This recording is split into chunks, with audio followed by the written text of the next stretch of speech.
Well, thank you all for coming this morning. It's another special day for not only First Niagara, but for Rochester and for the youth of Rochester. We're here today to make our announcement, third year in a row, of our Mentoring Matters program and the $500,000 that we'll be spending or investing across upstate New York for mentoring programs. The last 2 years, we've done that with 77 different organizations and affected about 5,000 youths. As we said in the past, we've identified mentoring as something that can really make a difference in our communities. I'm here today to tell you that it is making a difference. It's having the kind of impact that we'd hoped it would have. We've found great organizations, we've found great people that want to be mentors, that need the kind of assistance that we can provide them financially to make sure that their dreams become a reality. And as you look up here today with the children that are here, I can't help but think that, you know, in the eyes of these children is our future, our dreams, our hopes, not only for our community, but for our country. So what we can do to bring the best out of them through our mentoring programs, we think is a tremendous investment for our community. With that, I'd like to introduce three special children who are going to speak to us today. Christian, who is right here, right? And Brianna and Jocelyn. And they're going to talk to us a little bit today about their mentoring experience.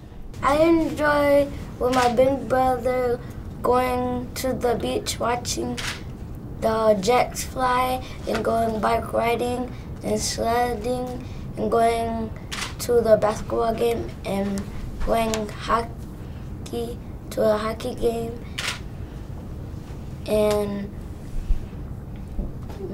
meeting his dogs.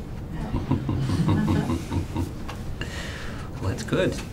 Sounds like you're active. I enjoy doing with Nicole, going to get my nails done and going to the beach, making a sandcastle. I enjoyed being with my big brother Chris. I love playing basketball with him. He taught me how to fish, canoe, and archery. He has really made an impact on my life, and I think I've had on his. I think I taught him how to have a lot of fun. We're going to do something special this year with our announcement with Mentoring Matters. In addition to the financial assistance we're going to provide, you see behind us backpacks. And there's going to be 500 of those distributed in the Rochester area for the children that are part of these mentoring programs. So hopefully we'll see a lot of First Niagara backpacks going to school full of books, which is what we're hoping for. So again, something that signifies the importance of what we're doing in this community.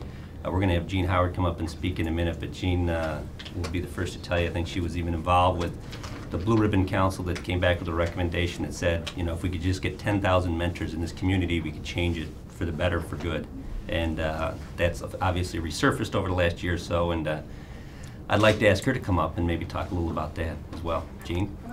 I'm very happy to be here this morning with Patrick Burke, who is the Rochester Regional President for First Niagara. We just really applaud the partnership that First Niagara has had in this community to advance mentoring. We also appreciate Mr. Newland and his leadership for keeping this very fine organization very prominent in the Rochester community. When the mayor, almost 4 years ago, began the Rochester literacy movement, what was a major concern for him and for all of the people who were surrounding him in this public-private partnership, the Rochester literacy movement, where Patrick Burke has been a key leader in the movement, is that mentoring had to be an essential part of the literacy movement. I think for all of us here today, the parents who are here, of our children who are here, for the successes that you've had in life, I'm sure that all of you have had a very special person or people who've helped to pull you along the way. My thoughts about mentoring is that I have two hands, two arms. I was given one to help myself, and I have another one to really help pull other people up and mentor other people and help them along life's way. I see that to be the role of First Niagara, who has made great financial investments and very great financial risk they've taken to really help this community and other communities upstate and beyond to be successful. But what's very important as well is taking the risks that are necessary in human beings in order that they can have a path to follow, and so that in this community we can really advance and develop great citizens who will lead in the future. So for all of us here today, our future, and for Rochester's development and growth and success, and for its renaissance that it's undergoing right now, it's these young people here. This is our renaissance, this is our future. I know they're going to have a great school year with those fabulous backpacks. I wish I could start school again. But what I'd like to say to all of you today is to let's all keep our hands on the throttle, because we are experiencing a renaissance.